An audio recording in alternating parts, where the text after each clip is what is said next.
This video is brought to you by courtesy of NP Lanka Machinery. Bag closer machine. තවත් විදිහකට කිව්වොත් පෝර bag මහන machine. ලංකාවේ බෑග් ක්ලෝසර් මැෂින් මූලික වශයෙන් වර්ග දෙකක් භාවිතා කරනවා. එකක් ඉන්දියන් බෑග් ක්ලෝසර් මැෂින් එක, අනිත් එක චයිනීස් බෑග් ක්ලෝසර් මැෂින් එක. තව බෑග් ක්ලෝසර් මැෂින් වර්ග තියෙනවා තමයි. හැබැයි ලංකාවේ 98ක් විතර භාවිතා කරන්නේ මේ චයිනීස් බෑග් ක්ලෝසර් මැෂින් එක සහ ඉන්දියන් බෑග් ක්ලෝසර් මැෂින් එක තමයි. ඉතින් සමහරක් වෙලාවට සමහරක් අය මේ ඉන්දියන් බෑග් ක්ලෝසර් මැෂින් එකට සහ චයිනීස් බෑග් ක්ලෝසර් මැෂින් එකට වැරදි ඉන්දිකටු හයි කරලා ටයිමින් තියන්න උත්සාහ කරනවා. මූලික වශයෙන් මේ මැෂින් දෙකටම මැෂින් එක හරියට වැඩ කරන්න නම් සයිස් එක 25 ඉන්දිකටුවක් තියෙන්න ඕනේ.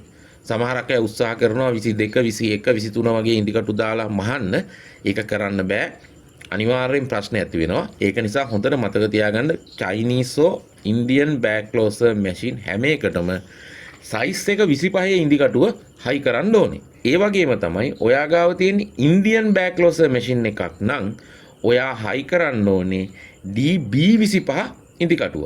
ඒ වගේම ඔයා ගාව තියෙන චයිනීස් බෑග් ක්ලෝසර් මැෂින් එකක් නම් ඔයා හයි කරන්න ඕනේ DN25 ඉන්දිකටුව. දැන් අපි හිතමුකෝ දැන් මැහෙන් නැති නිසා කවුරු හරි උත්සාහ කරනවා කියලා නීඩල් බාර් එකේ පොසිෂන් එක වෙනස් කරලා ටයිමින් පොඩ්ඩක් එහෙට මෙහෙට කරගන්න. එතකොට වෙන්නේ හයි කරලා තියෙන ඉන්දිකටුව දිග වැඩි හින්දා එක්කෝ පේස් ප්ලේට් කවර් එකේ උඩ නීඩල් බාර් එක වදිනවා. එහෙම නැත්නම් එහෙට මෙහෙට නීඩල් බාර් එක ඇඩ්ජස්ට් කරනකොට ලූපර් එකේ ඉන්දිකටුව කැඩිලා යනවා. මොන විදියකටවත් මහන්න හම්බෙන්නේ නැහැ. දැන් ඒ වගේම කවුරු හරි කෙනෙක් චයිනීස් මැෂින් එකට DB25 ඉන්දිකටුවක් හයි කරලා ඉවරලා ටයිමින් ඇඩ්ජස්ට් කරන්න try කරොත් එයාට වෙන්නේ නීඩල් බාර් එක උඩරිම පල්ලෙහාට ගන්න වෙනවා. මැහෙන විදියට ඇඩ්ජස්ට් කරගන්න නම් ගොඩාක් පාතර නීඩල් බාර් එක ගේන්න වෙනවා. එතකොට ඔයා දැන් නූල දාලා ගන්න නීඩල් බාර් එකේ උඩ තියෙන සිදුරෙන්නේ නූල අරගෙන නීඩල් බාර් එකේ බුෂ් එක ඇතුළටත් යනවා. ටයිමින් ඇඩ්ජස්ට් කරගන්න හම්බෙන්නේ නැහැ.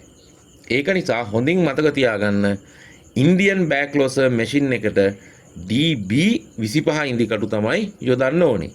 ඒ වගේම තමයි චයිනීස් බෑග් ක්ලෝසර් මැෂින් එකට DN25 ඉන්දිකටුව තමයි යොදන්න ඕනේ. දැන් ඕගලන්ට මේ ස්ක්‍රීන් එකේ වම් පැත්තෙන් පේන්නේ DN25 ඉන්දිකටුව, දකුණු පැත්තෙන් පේන්නේ DB25 ඉන්දිකටුව. බැලුමටම පේනවා නේද වම් පැත්තේ තියෙන DN25 ඉන්දිකටුව දකුණු පැත්තේ තියෙන DB25 ඉන්දිකටුවට වඩා ගොඩක් දිගයි කියලා. සයිස් එක එකයි. මහත ප්‍රමාණය එකයි. හැබැයි DN ඉන්දිකටුව DB ඉන්දිකටුවට වඩා දිගයි. ඉතින් මේ දෙක මාරු කරලා චයිනීස් මැෂින් එකේ ඉන්දිකටුව ඉන්දියන් මැෂින් එකටවත්, ඉන්දියන් මැෂින් එකේ ඉන්දිකටුව චයිනීස් මැෂින් එකටවත් හයි කරන්න එපා. මොනවා හරි කරලා හෙට මෙහෙට අඹරලා ඇඩ්ජස්ට් කරගත්තා වුණත් දිගට ඔයාට වැඩ කරගෙන යන්න බෑ. ප්‍රශ්න ඇති වෙනවා. ඉතින් ඒකින්ද හොඳට මතක තියාගන්න ඔයාගේ මැෂින් එක චයිනීස් බෑග් ක්ලෝසර් එකක් නම් ඔයා හයි කරන්න ඕනේ DN25 ඉන්දිකටුවක්. ඒ වගේම ඔයාගේ මැෂින් එක ඉන්දියන් බෑග් ක්ලෝසර් මැෂින් එකක් නම් ඔයා හයි කරන්න ඕනේ DB25 ඉන්දිකටුවක්. මතක් කරලා channel එක subscribe කරගෙනම යන්න. මොකද ඔයාට වැදගත් වෙන තව වීඩියෝ එකක් දාපු ගමන් ඔයාට ටක් ගාලා දකින්න පුළුවන්.